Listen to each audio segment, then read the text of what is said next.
trying to escape from the curses I was born to break, finding a way to overcome my fears. I am strong enough. There might be some bumpy roads ahead, but I'm equipped. I've learned some great lessons. The power lies in me. Now I see so clearly. All my steps are destined. I'm going in the right direction.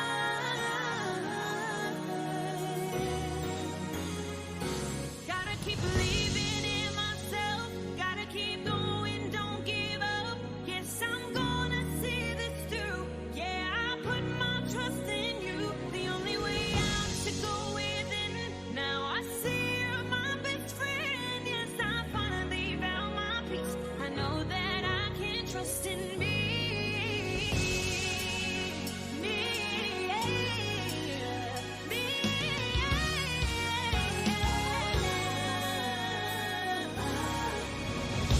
It's a blessing that I've come this far. 'Cause when you feel alone, I know it can get hard.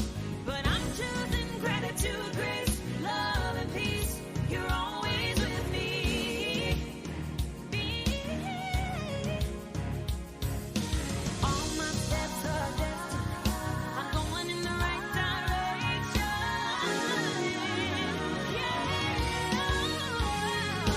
Gotta keep believing in myself. Gotta keep going, don't give up. Yes, I'm gonna see this through. Yeah, I put my trust in you. The only way out is to go within. Now I see you're my best friend. Yes, I finally found my peace. I know that I can trust in me.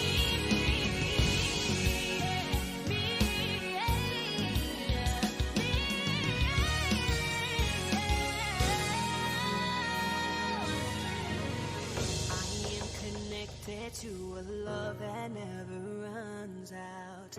I am connected to a source that never runs out. I am connected to a love that never runs out. I am connected to a source that never runs out. I am connected to a love that never runs out.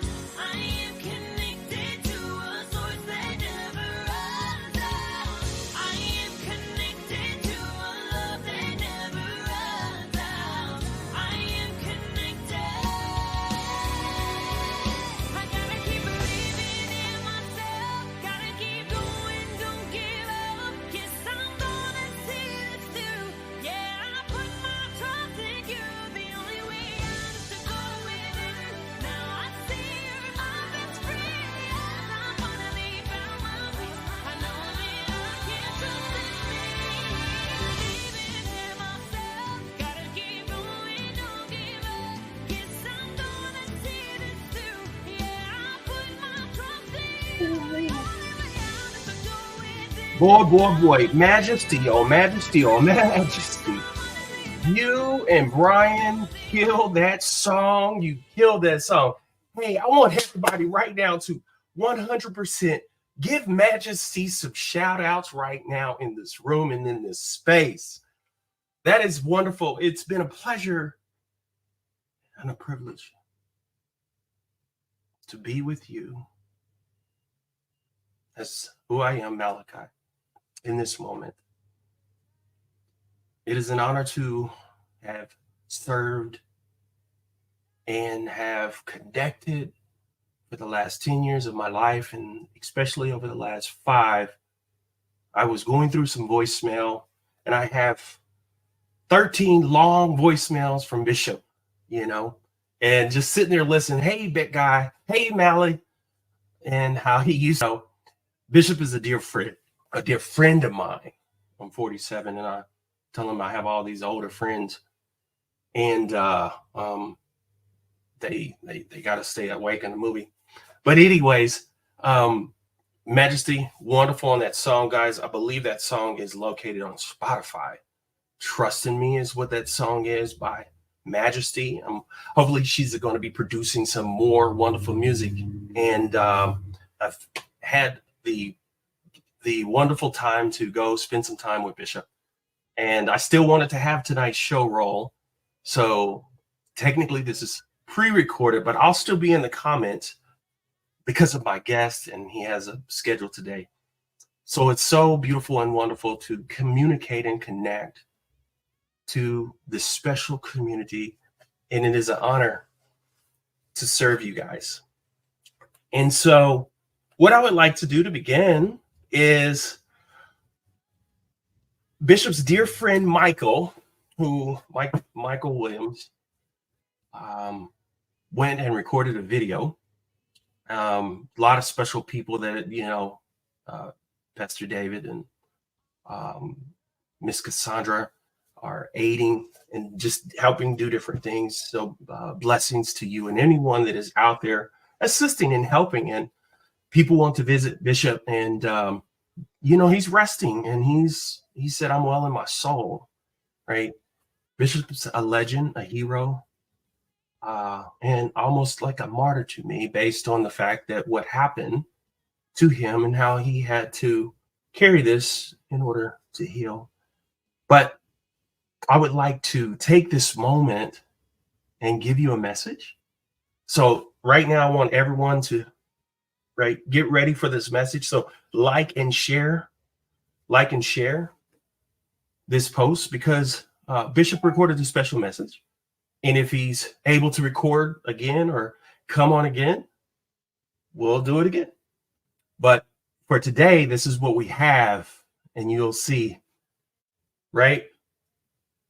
You'll get to see Bishop with this message. Sorry about that. Here we go. This thing is super sensitive. Here we go. To my beloved weekly streaming consciousness friends, fans, partners, whatever, followers, I love you. I cherish you.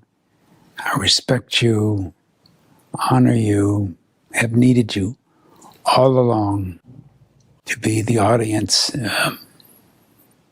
to let me sound off on. I've done a lot of thinking out loud, and you've eavesdropped on a lot of it.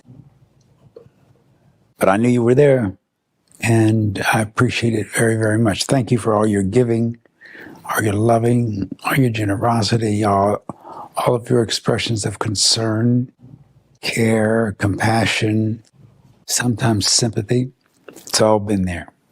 And you've all inaugurated it on your own. So this will be probably one of the last times you'll see me like this, as I may be closing some things out. But I'll never close you out in consciousness. I'll never stop thinking of who you are and why you are and how somehow we were divinely drawn together in this divine intersection of lives. But I feel you, and I hope you feel me, even when I'm in heaven or on the other side or the other iteration. I'll be thinking of you. I'll be thinking of you, thinking of you. That's an old Andre Crouch song. And I think he meant it from his heart, and I know I mean it from mine. So stay faithful, stay focused, stay committed. Keep looking up and looking out. And my mom, dad says, stay prayerful and stay prayerful. What do they say? Be careful and prayerful is what they used to say. They still say, Mama says, she was here tonight, here in my hospice room. Stay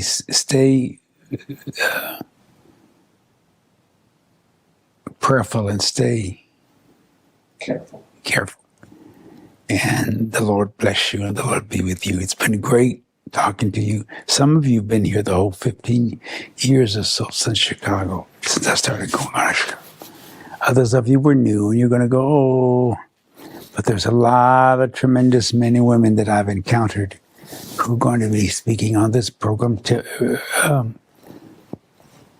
Malachi will be hosting some of them, carrying on the work, bringing in more exciting things. And we'll grow. We got to grow. We got to keep on growing because that's what we're called to do. All right. I'm a little exhausted, but know that I love you and wanted you to hear from my own voice how deeply appreciative I am of who you are and that you are. Peace and blessing.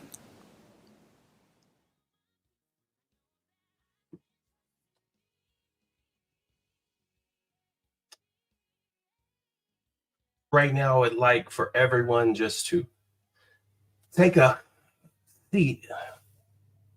And I want you to take a deep breath from your core, right? And breathe in. Hold it for a minute. And release it.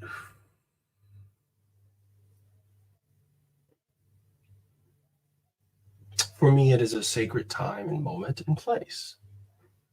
And it should be for you. For those who have had the blessings and privilege to be around, to witness. For me, he's like my Mason, Charles Mason. Each time and era, how things can change and transfer. He is the founder of Higher Dimensions and Azusa, bringing a platform for millions of people to be connected, to be lifted, to be transformed.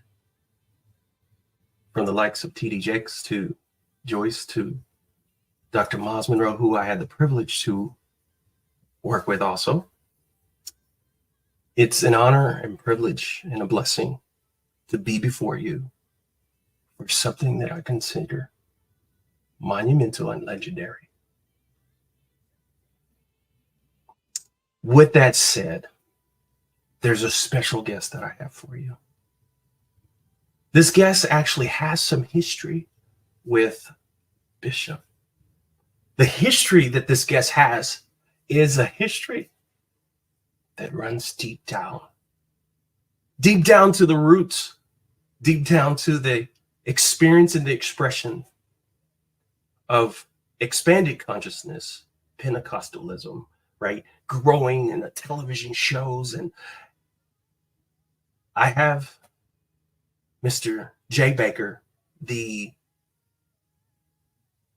son of Jim and Tammy Bakker, who built a very large ministry in broadcasting, giving people like Bishop the opportunity to broadcast.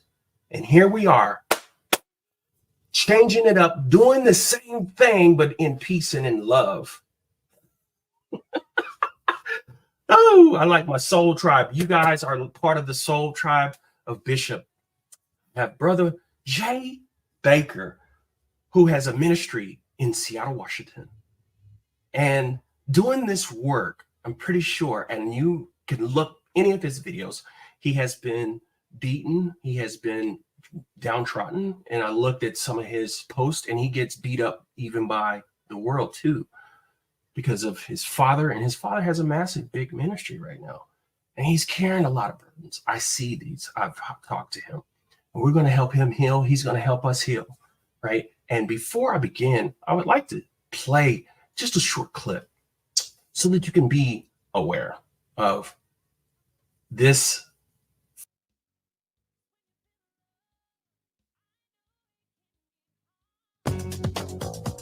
On Larry King Now, I welcome Jay Bakker, the son of famed televangelists Jim and Tammy Faye. You call yourself a Christian agnostic. Yeah. What is that? Well, it's the idea that no one really knows. You know, someone who goes, well, you know, is your God the only God?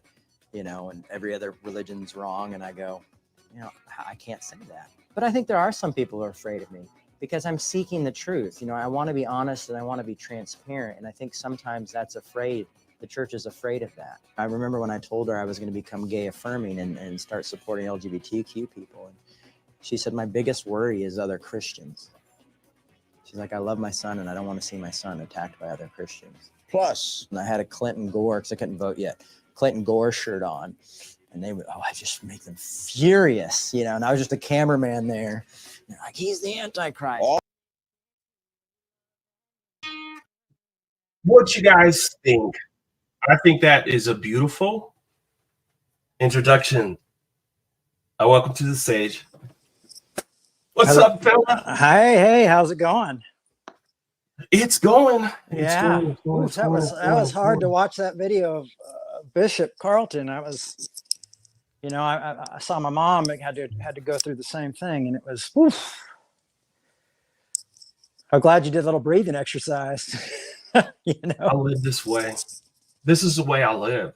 If I don't live this way, then moments like these are called and appointed, let alone anointed, for individual people to do what they do. I've been doing this for a lifetime. And so here it is. Here we are. Here we are, right? It took almost 50 years, right, from who I am, 47. And so therefore, it's 47 years Oral Roberts University and Oklahoma Wesleyan and Church of God in Christ. That's me and Bishop's biggest tie-in, right? I'm 47. I'm 47 as well. Right. So here we are taking this thing of expanded consciousness to the next level. For any of you guys out there, I would like for you to please like and share this. And no, I'm still doing the work that Bishop has said before me. I don't know where it's going to 100% go. And that just depends on you. And here, because we want to support what we support. The biggest thing right now, I know Bishop would want us to support this fella and his ministry. And you guys recently had a conversation, right? You and we Bishop. did. And so go ahead and however you see fit in terms of your relationship with Bishop and the stories you got to tell. My goodness. Go for it, and I'll let you. All right. Well, for a little while. Me and Carlton, and I call Bishop Carlton. I call him Carlton because we've known each other in settings where there were so many bishops. You had to, you know, Bishop 1, Bishop 2, Bishop 3. But I've known Bishop Carlton my whole life. He used to be a guest on my parents' television show. And it was funny because I once heard him say, he was like, you know, I would go on to Jim and Tammy's show and they were always just so happy. It was almost annoying. They were so happy. So luckily he's got the melancholy Bakker finally has come to fruition. And here I am, always a little melancholy, but I've known Bishop forever. And he would be on my parents' show. And when I was a teenager and my father, mother went through their scandal, Bishop Pearson was always very kind to us through that time. He was never one of the judgmental voices. And I went to live with Earl Polk, Don and Clarice Polk, and D.E. Donnie Earl, as I know him, became like a brother to me. And Carlton used to do a lot of his crusades at the Polk's church, at the cathedral. And he would have these huge speaking engagements and all these things. And this was before he, you know, came out with his revelation. And so he'd have these big things. And when I didn't remember this story, he actually reminded me.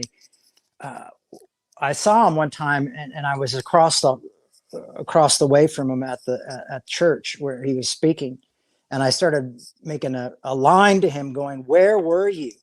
Where were you when we were going through all this hell? Where were you? And Bishop had a lot of security guards.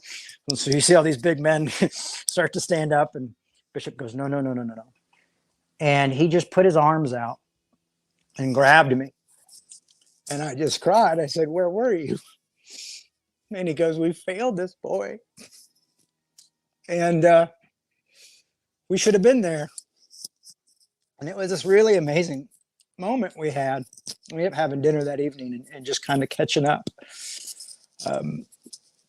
And, I always wondered if Carlton was the real deal. Like I thought, like he seems like the real deal, but he's got a lot of that gospel Hollywood going on. And when my dad got out of prison, he had my dad to Azusa, and that was the first place my father spoke. And I go, Carlton seems like it's starting to seem like the real deal here. He wasn't afraid. Everybody else was afraid to be the first person to have my dad speak. And Carlton invited him out to speak. And I remember a few years later, Carlton came out and said, well, I don't believe in hell anymore. And it was really controversial. And I remember I called DE on the phone. I said, well, I guess we were, Carlton is the real deal, huh? And he goes, yeah, he really is. And I wasn't sure what I believed about hell or not. And, he went through a little bit of a low in his career there. So low that after my career, I'd come out as gay affirming and lost everything. I had to let my whole staff go because I supported gays and supported gay marriage. I had to let everybody go. I lost most of my speaking engagements, and somebody booked me to speak in Las Vegas, but not the big Las Vegas, New Mexico. And I was on the bill, and it was me and Bishop Carlton Pearson. And I thought, poor Bishop Carlton Pearson is stuck speaking on an event with me. Boy, how we have both fallen. And we both spoke and gave talks and made jokes and teased each other. I mean, he is just, and here I am, I'm like this white punk rock PK kid, and it wasn't about anything else about just two people who loved each other and got along. And it wasn't about identity or black or white or straight or gay or whatever. I mean, it was just two people on the journey of life coming together. And I think that's what's so interesting is like that soul, our souls were connecting, our humanity were connecting at an essence. And I remember sitting in the car with him and I said, so hell? And he goes, oh yeah. I said, well, what about, Bishop, what about Hitler? And he laughed because he's like, everybody wants Hitler to go to hell, and he goes, well, he says, well, son, what you're accusing God of is thousands of times worse than anything Adolf Hitler had ever done by burning people where the ovens never turn off. And it was at that moment that I was done with hell.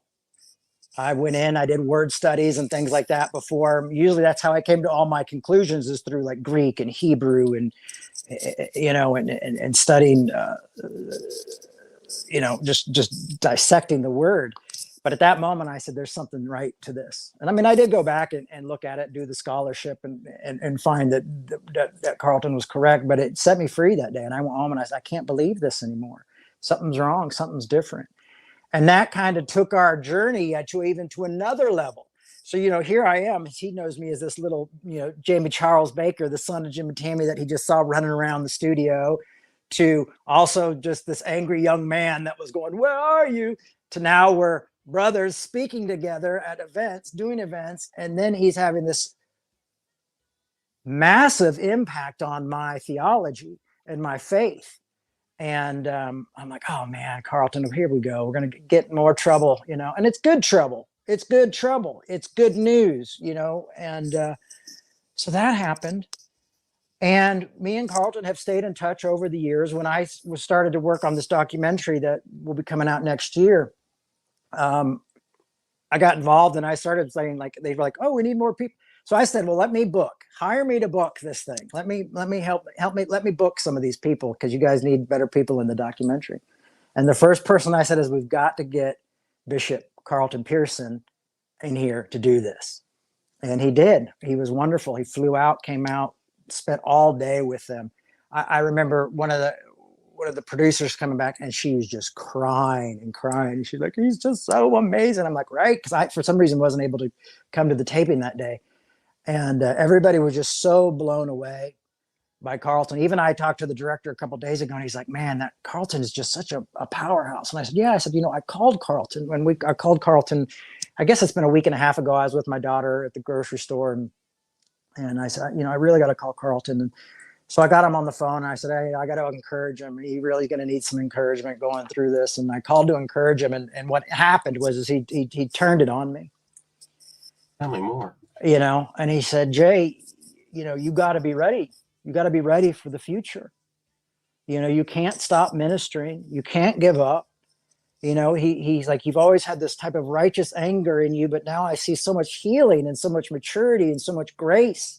And he's like, and you have to take this, you've got to be the bearer of this good news. You've got to carry this fire on.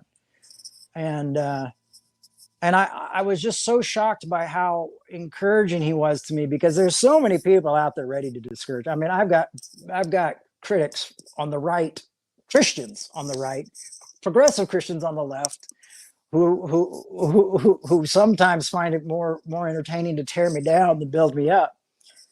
And Carlton really just was like, I couldn't believe it. I messaged my DE, who I hadn't talked to in a while, and I said, DE, I tried to call Bishop to encourage him, and I said he ended up encouraging me, and it's the closest thing. I think he's one of the closest people I know to that I would consider enlightened.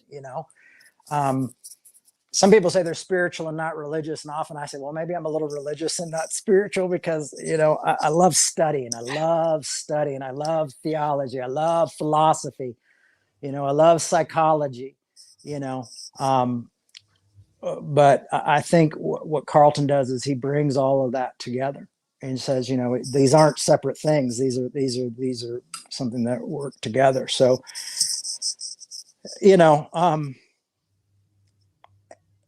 and it had just been so rare since I'd had a fellow pastor's voice, a fellow traveler's voice, who does the same work I do, be so encouraging. There's so many people out there willing to and ready to discourage us and discourage each other based on all these small little differences that we have, and here's Bishop, completely different generation than me,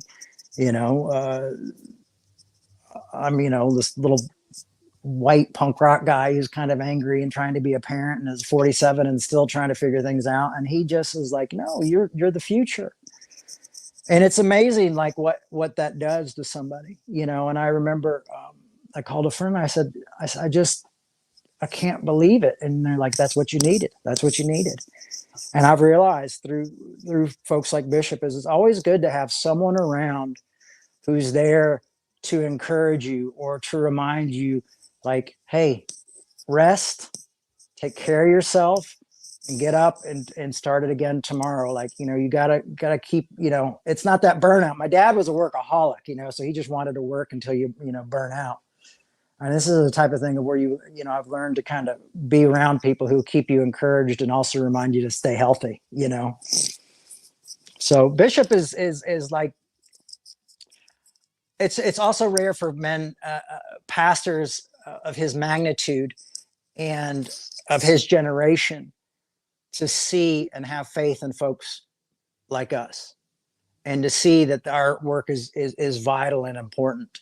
I think often there's an ego in pastors that they need that take them to that level, but sometimes it gets in the way of mentoring or actually discipling and actually speaking to somebody like they're a human being. You know what I mean? Not like the man of God is talking to you right now, because he'll encourage me, and then he'll make a joke, and I'll make a joke, and we'll have a laugh, and it's just like, to have that type of humanity and spirituality exist at the same moment, which some people would say contradiction, but as Hegel says, contradiction is vital, and that something greater comes from a contradiction when they come together. When humanity and religion meet spirituality, something greater comes to within existence, something greater than that which we even know as truth, something that is higher than that word truth. Yes, sir. And I guess that's where the spirituality comes in. That's where the soul comes. That's where that peace that passes all understanding comes from. You know what I'm saying? Come on, keep going. Well, I mean, I'm a man of grace, Yes, sir. And I just sometimes I forget how rarely we show grace towards each other. I'm speaking about grace so often, but but that's a struggle for me too. Grace isn't like the first line of when someone gets mad at me and yells at me and has had a bad day or thinks I'm a heretic. My first thing isn't grace, but I breathe, click into grace. I always talk about how like the Terminator would always see these, kill, cuss out, ignore, and mine's always like, show them you're the right one. And the next one's like, just love them, just accept them, just talk to them, argue. If they're going to argue, we're going to argue well. You're going to listen well. You're going to communicate well. We're going to deal with this because there's always, Dr. King is also one of my heroes. And he talked about how his enemies weren't people, but his enemies were the information, that these folks were victims of misinformation, and that the enemy was the misinformation. Ooh, yes. And people are afraid of that. A lot of times I get pushback from people who say, well, I can't argue well. I can't disagree with someone who doesn't recognize my humanity. And I always have to push back. And here I'm white, straight guy pushing back using Dr. King. So, I mean, it's like, I'm just, keep coming. I'm waiting for a whap, but I'm always like, well, what if Dr. King had done that? What if Malcolm, when Malcolm went to, and had his moment and came back and goes, oh, wait, we're all brothers and sisters, if folks like that had said, I will not speak to those people yes, who do not recognize my humanity. I mean, one of the things in nonviolence, I remember one time someone was asking, it was one of the civil rights leaders whose name escapes me right now, but what do we do when they're being violent and when they're beating on us? How do we defend ourselves? And he said, look them in the eyes. Look them in the eyes and allow them to see your humanity. And so I think what I'm begging people to do is to show their humanity, allow their humanity to be seen, to live a life of nonviolence, to live a life of radical love and radical grace, and till it hurts. And it does hurt. It's not easy, So I think lately when people kind of push back on that radical idea of loving your enemy, I mean, that's part of the Beatitudes. We forget, it's like, oh, the poor, blessed are the poor, blessed are the meek, blessed are. Yeah, and it also says, love your enemies, do good to those who persecute you, pray for them. Because sometimes you got to pray for your enemy because you can't go talk to your enemy because it's going to be a bad situation for both of you. So sometimes that grace is just love them from afar and praying for them. And I always think that's what Jesus meant when he said, pray for your enemy, is like, maybe you're not in a healthy point, maybe they're not in a healthy point, but you can just lift them up. You can hope for them. You can pray for them. You can, as everybody says now, send them good vibes, because I want to see my enemies become my friends. I don't want to see anyone destroyed. I saw people scapegoat my parents in the 80s for every evangelical that someone may have had thing, or every pastor that ever hurt them. People decided to scapegoat my family and use my family as kind of a tool of release of that anger. And I know what scapegoating feels like. And so I don't scapegoat conservatives. I don't scapegoat liberals. I don't scapegoat people. I try to love people and build a community. Not everybody talks about diversity, but one of the things with Revolution is we try to do is build a community of not just diverse of skin or sexuality or things like that, but diversities of thought. So we bring people together who are agnostic or maybe atheist or maybe conservative or maybe liberal, and we come together. And the thing is that we just try to say, hey, let's argue well. And if you find yourself getting too mad, maybe just mute yourself or just turn off the computer, walk away, and we'll do it another day. And you know what? And if you do get really angry and get mad, it's a mistake. It's progress, not perfection. We've all done it. And having a lot of grace for each other. And we've been doing that, and it's been really wild, but it's really hard to see because I feel like there's so many people in the church today on both sides who just want to fight and just want to scapegoat one another. And I'm wanting to say, like, no, if we're going to be the church, if we're going to be something that we're called to be, then we've got to be the community of the beloved. And to be a community, there's going to be differences. And the only way we work that out is through conversation, through arguing well. Because what happens when you don't have conflict, when you're afraid of conflict and you avoid conflict, your only other option is war. And we see what war does, and we see the horrors of war. And we can, and we see it through actual war, but also through war with each other, and how we separate each other and how we use each other. We weaponize our politics, and we get distracted, and we forget all of a sudden now we're not thinking about the poor. We're arguing about, our kings, our gods, our presidents. They all this, and they've become our gods, and they've caused us to lose focus of the importance in each other's humanity. So that's some of the work I'm trying to do. And I learned that through people like Bishop and people like D.E. Polk and folks like that. I mean, D.E. Polk was the one who told me about grace. I remember when he first told me about grace, I said, whatever helps you sleep at night, buddy. I just thought he was just like trying to like get away with his own sin. I was like, until I said, prove it. And he goes, well, that Bible that you have, why don't you try reading it? And I was like, what do you mean? And I found grace through Paul, which a lot of people can't stand the Paul. And I found myself to be very Paulinian in my work, because, once you realize the pastoral epistles were not written by Paul and are actually kind of a reaction to Paul's grace and mercy and love, you realize, this is some good stuff here. There's some good news here. Uh-oh. Think something happened to him. Hopefully I can get him back. Let me see here. Oh, there we go. No problem. So, but yeah, so it's the courage, kind of the courage to be, to quote Paul Tillich, it's the courage to survive even in the eyes, the courage to be even when you're walking through the valley of death. And I find that grace has given me that ability to move on when I've lost my mother. My mother was my best friend. I mean, I woke up this morning and got a call from our financial person saying, we didn't make it this month. What are we going to do? And you just kind of have to, what I've found in some of these situations, and with losing my mom, with financial struggles, with seeing Carlton in his current state, is that sometimes we just have to radically, it's like grace. Grace requires us to radically accept ourselves as we are, not as we should be, because guess what? We'll never be as we should be. To radically accept ourselves as we are.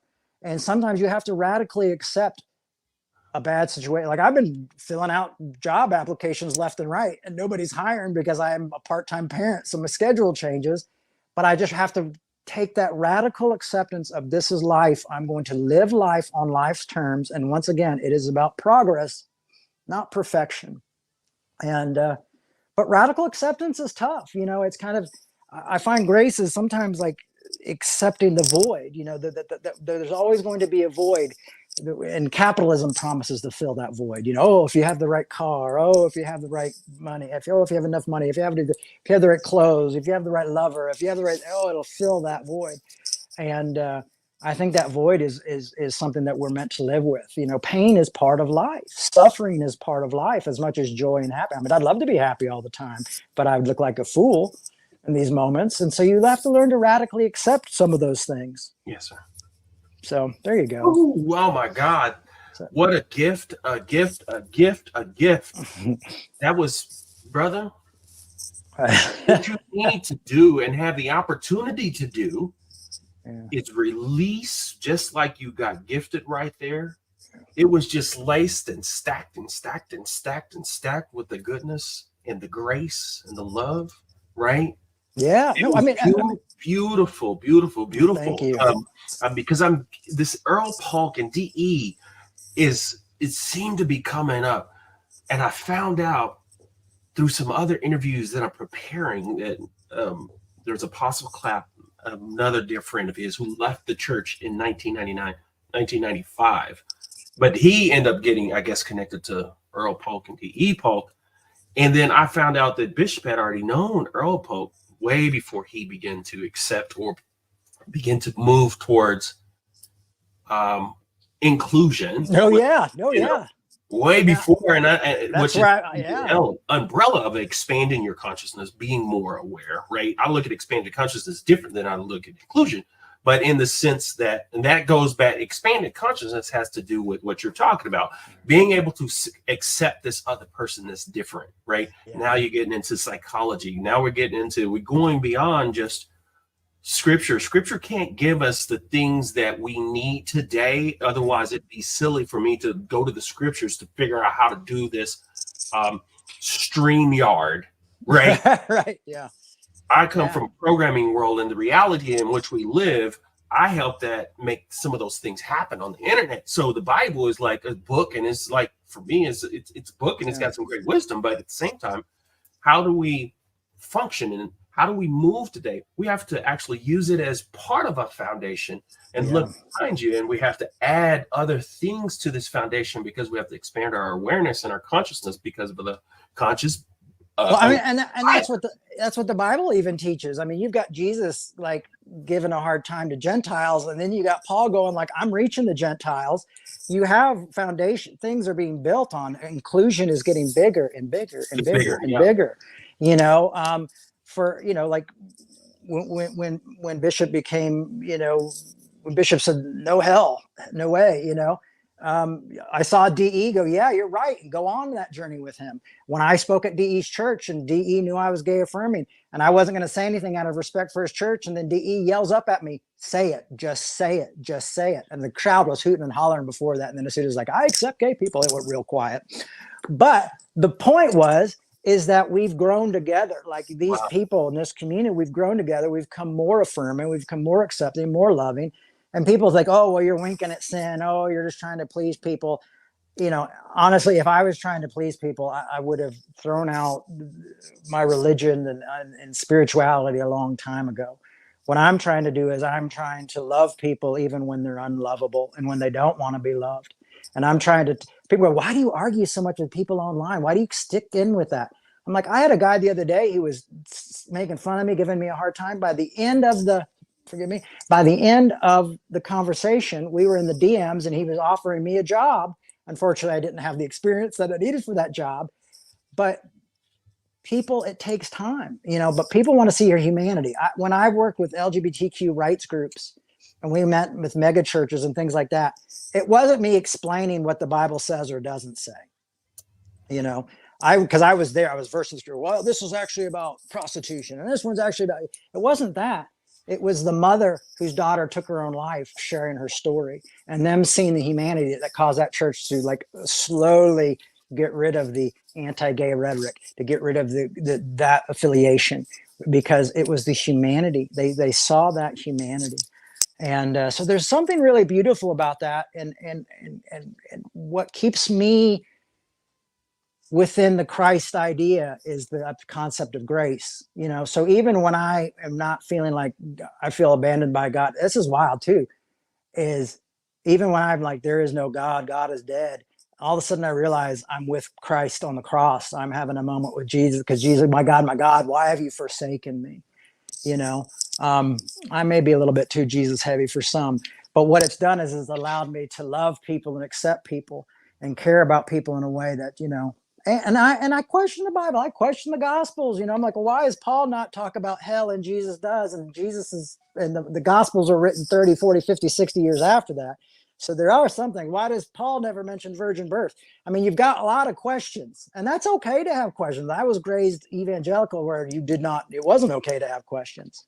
But I've found that to be quite wonderful. And just that radical acceptance of grace. There's this great sermon Paul Tillich did, and it called "You Are Accepted." And you can Google it, go online anywhere and search Paul Tillich, "You Are Accepted." And it talks about that grace. It says you might not believe more, you might not know more, you might not feel more, but you are accepted. You are accepted by that which is greater than yourself, and that's grace for me, is that, maybe I got the Jesus thing wrong, but the grace thing I know is right, and that's who led me to that is Christ and the Apostle Paul and these folks to experience that, and so anyway. That part of the story for me, when it comes to what we do with the Bible and what we know, it's part of who we are.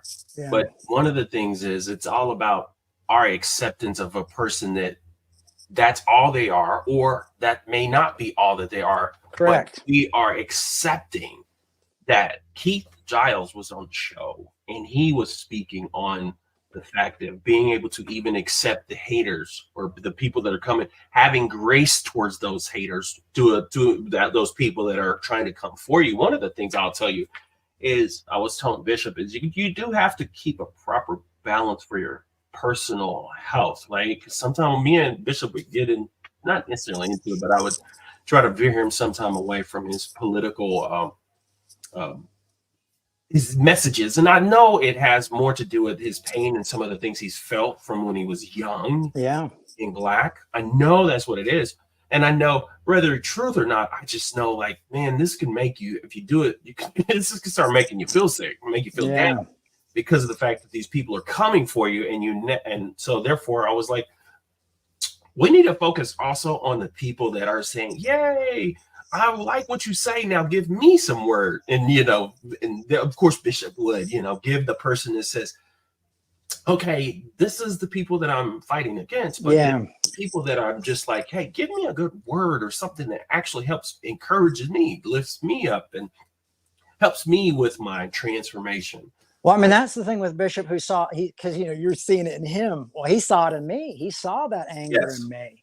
And he goes, oh, you're such an angry young man. And what was really nice is the last time we talked, he realized I wasn't such a young man anymore. Maybe I wasn't as angry, and that I was able to take that anger and transfer it into another force in my life. Yes. I mean, sometimes it comes back, sometimes that anger, and you kind of keep an eye on it. But that's also good things about having friends and decompressing.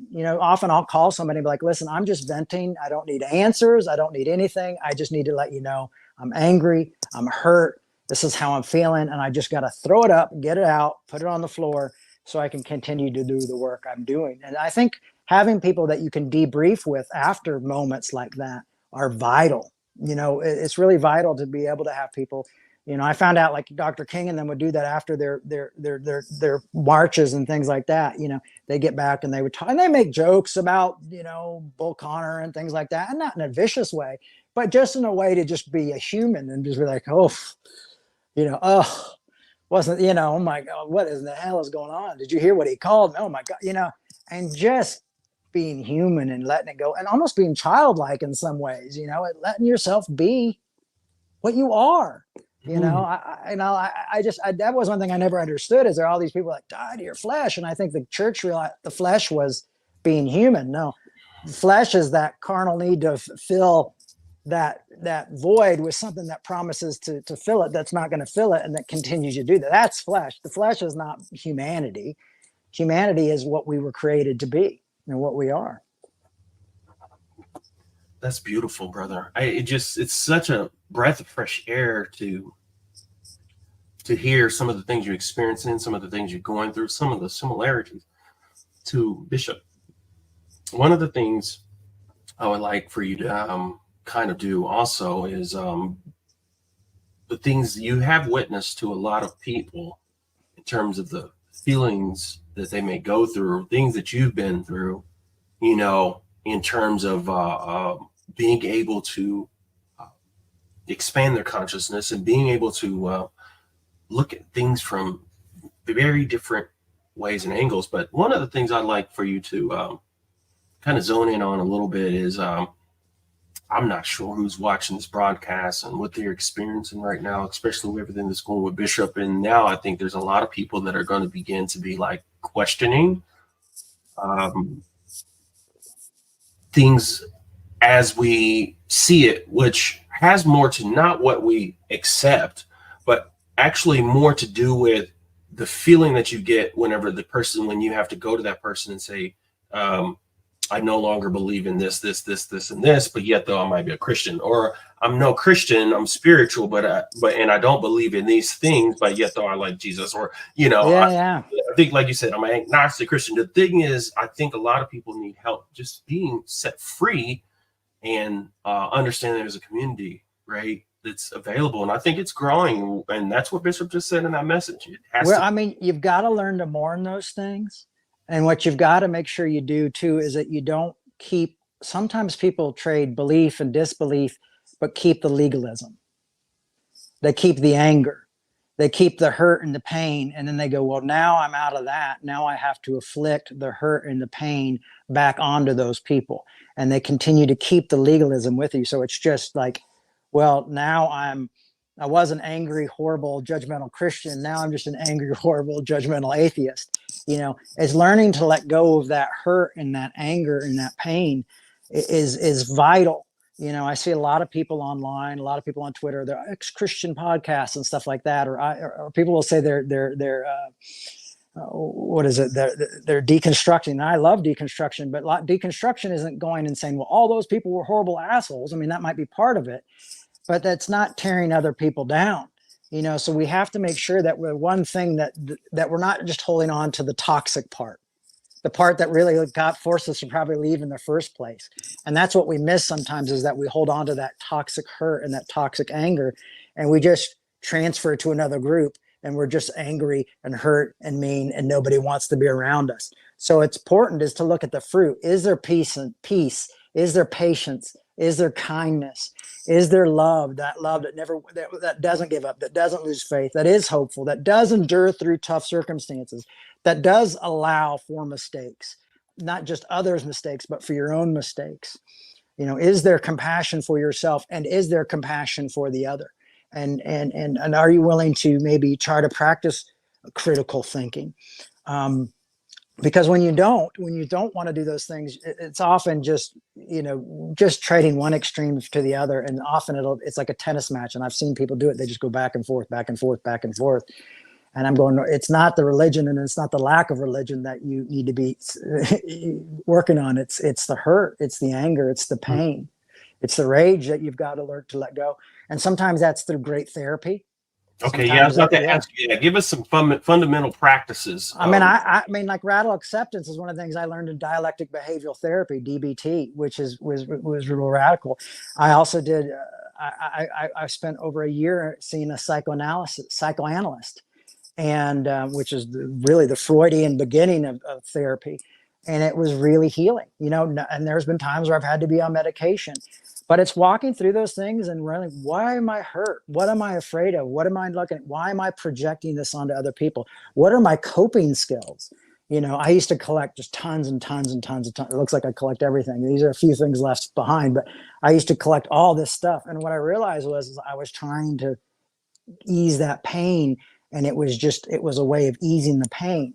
And it wasn't me collecting things because I enjoyed it. And as soon as I realized it was a coping mechanism, all of a sudden I didn't want to collect. Next thing you know, I'm like selling stuff on eBay and doing things like that, and learning to cope in a healthy way where it's not spending money, where, I'm a recovering alcoholic. I haven't had a drink in 27 years, but still you'll find other ways to fill that void. If it's not alcohol, it'll be collecting, or if it's not collecting, it'll be, all these different things.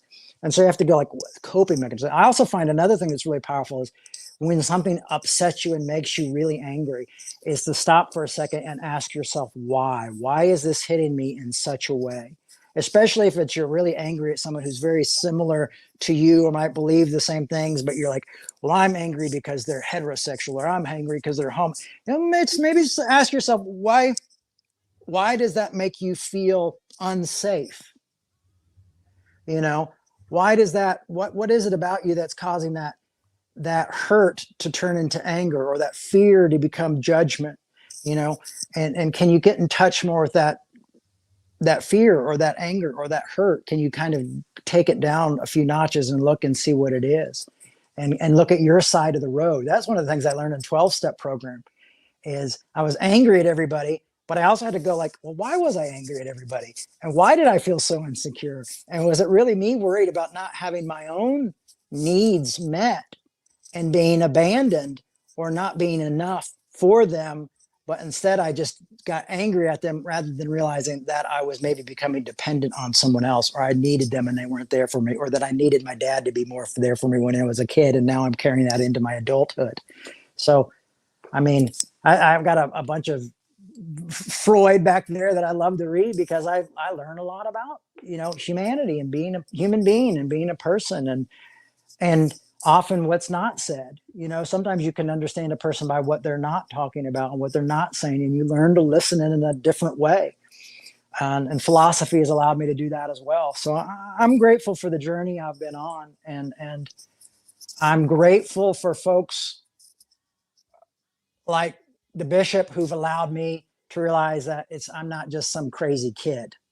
You got someone who sat under, Oral Roberts, someone who came from the same background and knew it back and forth more than most of us ever did, and came to a similar conclusion. And you're not crazy. Other people are, people get afraid of that. I think people like my dad are afraid of that, because for some of them, for some reason, they're afraid to question hell. They're afraid to question these ideas, and they become these sacred cows. It's nice to have people from that generation who are allowing us to, say, hey, no, we got to ask these questions. There's bigger things here, and there's good news, and the news really is good.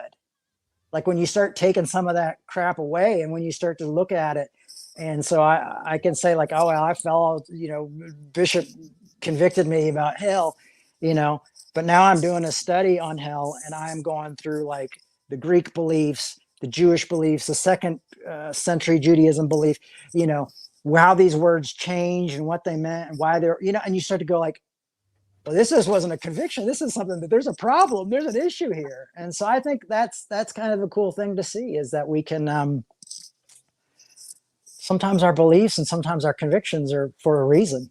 And man, your study, what you just said, I just got a hit, and it was like Jay Bakker, teacher Jay Bakker comes back, and he's going to, some of your research and findings, you got to come back to this show and display it. You got to come back. And I'd love to. Great. You got to, and if you got any charts or anything that you want to write. That's one of the things I want to work on, a time chart on hell and Hades and, all the different things, so the time chart, so we can kind of get a better look at it. Cause I'm really, charts help me too, go like, I mean, let's do it. So we'll get that scheduled, maybe hopefully for, depending on how everything rolls out. But yeah, like right now I'm just being, it's all an adjustment. I never did expect what, as far as what's going on with Bishop, just not him being able to have the show. And I was like, man, well, I just felt like I had to keep the show for him as he was going through the process, mainly because of the fact that this is it. This is his outlet. This was his main. This was his outlet. Like, he would go speak places, but he always said, I want to have a global church or a global connection. And he was like, millions need to hear this. And my numbers, that like, he would just, I want my numbers up. Like, we should have millions, because he wanted to connect to people and actually help people be free. And as he said in the video, brother, people are afraid to be free. We got to the problem. I think it's time, though. But I think it's time. I mean, I believe it's time too. I mean, I believe it's time, and I think when you begin to present your stuff, and when you begin to have enough people that raise their hand, and said, "Thank you, Jay Bakker." Not only thank you, but I found out that shifted something in my life.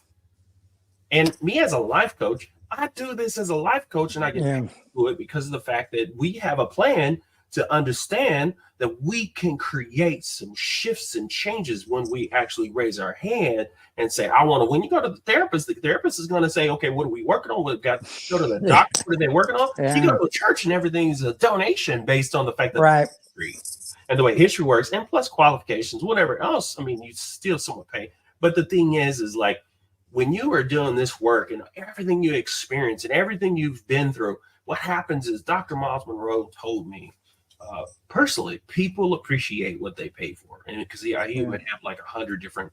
Well, that's part of seeing a psychoanalysis too, is actually part of the therapy is that you pay to go, that it's not free, and that you have this professional relationship with the analyst, because you're going to put father figure onto them. You might put a mother figure onto them. You're going to put somebody figure on them, but it keeps your mind kind of tethered to the correct way of going. Well, and the thing is there's a give and receive, and you receive that energy, and hopefully you take action. So what Bishop would have me do, based on the things that you said about work, job,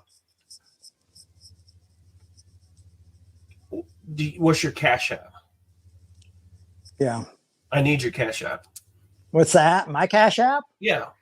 For the church. $, yeah. $ what? I mean, if people go to revolutionchurch.com, it's right there. They can do PayPal or they can do Venmo. All right, hold on. Let's see. Revolution. Church.com. All right. So what I'm doing right now is, if you be around somebody for many years, one of the things that Bishop would do almost too much is Bishop would just help and help and help and help and help and help and help. Like, he would help so many people.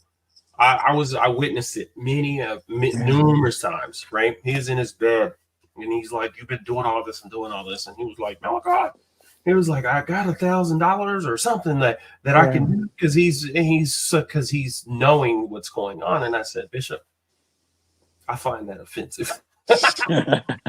Yeah.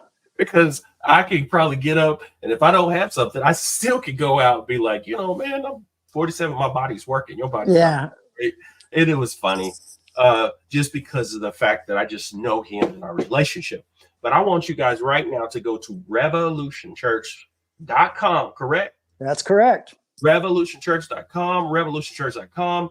And tonight, I'm letting y'all know right now, this is pre-recorded, but tonight I expect Jay Bakker to actually message me and say, somebody went to my website and they signed up for my emails. They went to my website and they actually donated on my PayPal, or they donated on Cash App, whatever it is. But I'm telling you, I know Carlton Pearson really well.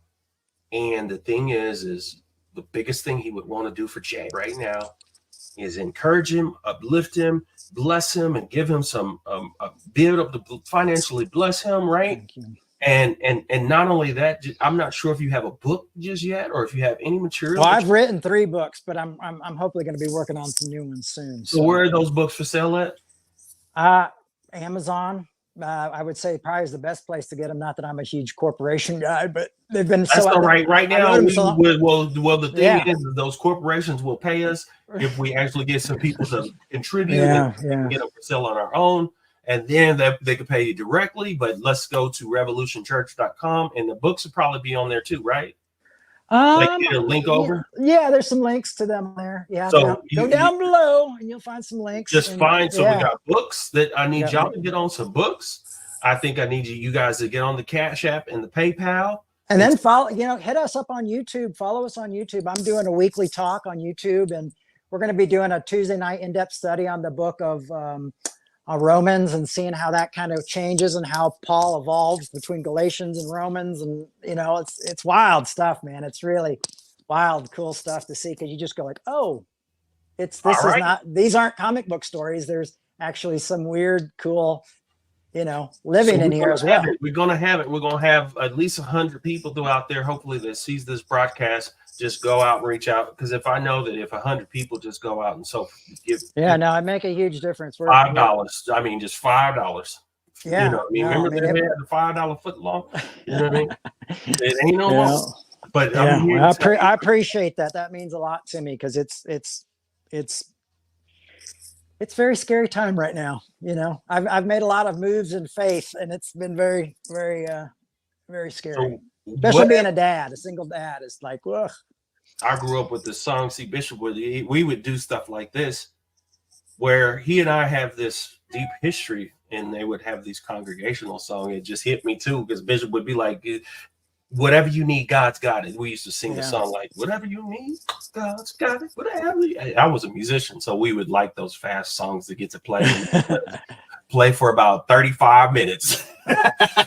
Yeah. I remember those days back at the cathedral. So it's been a blessing, brother. It's been an honor, a blessing. Great. Thanks for having me. What an honor as well to be there and to be a part of this and continue to be a part of the work that Bishop's doing. You heard what he said in the message, and if you're getting this message now, go back and you can replay that message from Bishop at the beginning of this live, and you can actually hear Bishop himself speak. And like I said before, if he feels up to it, I mean, we had a big production, and he's able to come back. He's going to come back. But right now, he's getting some rest, and there's a lot of people wanting to connect and get to him. But I'm here to tell you, he told me once, and he said, I got so much work out there. There's enough content out there. And I'm like, okay, Bishop, we have to rearrange it. No, but I'm here to say, I want you guys to make sure you go to Revolution Church, right? Yep, revolutionchurch.com. Like and share this particular post, right?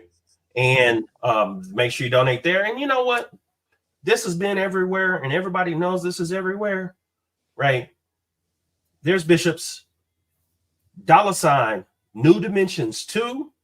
Yeah, amen. $ New Dimensions 2. That's Bishop's.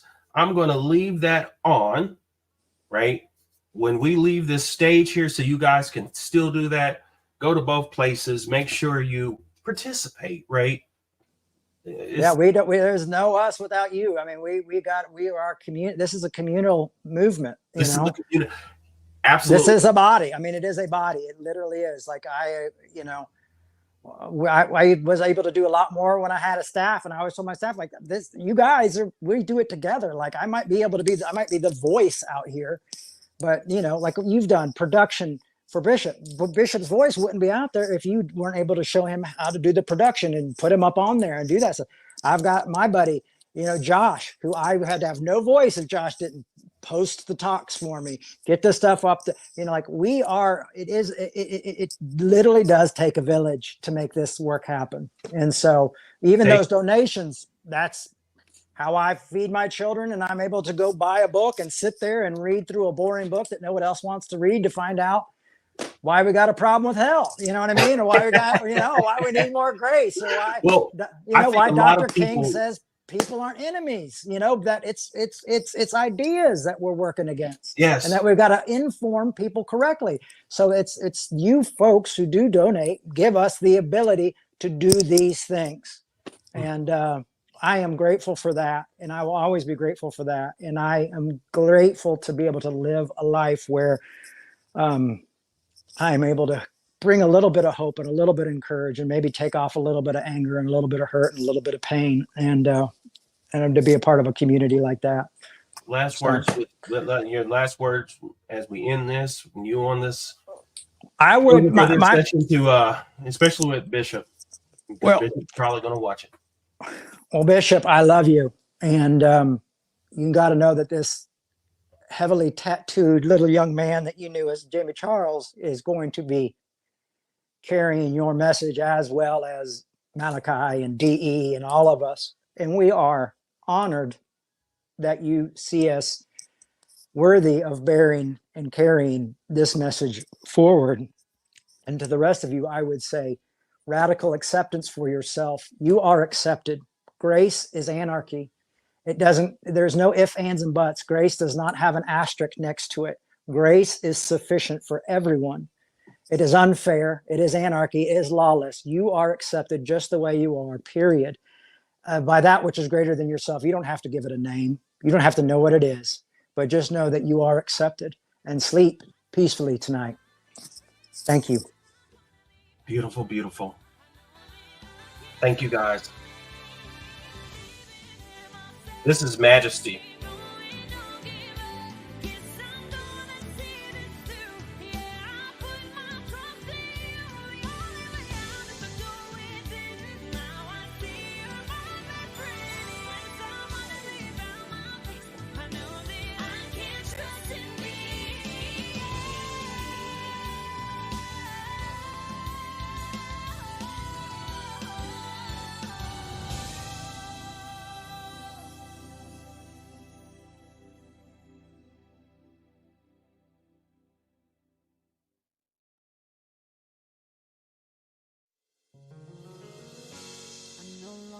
Trying to escape from the curses I was born to break, finding a way to overcome my fears.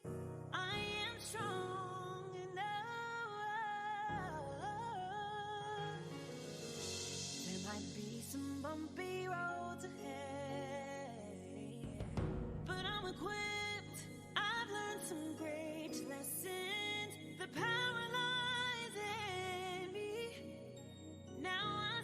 so clearly.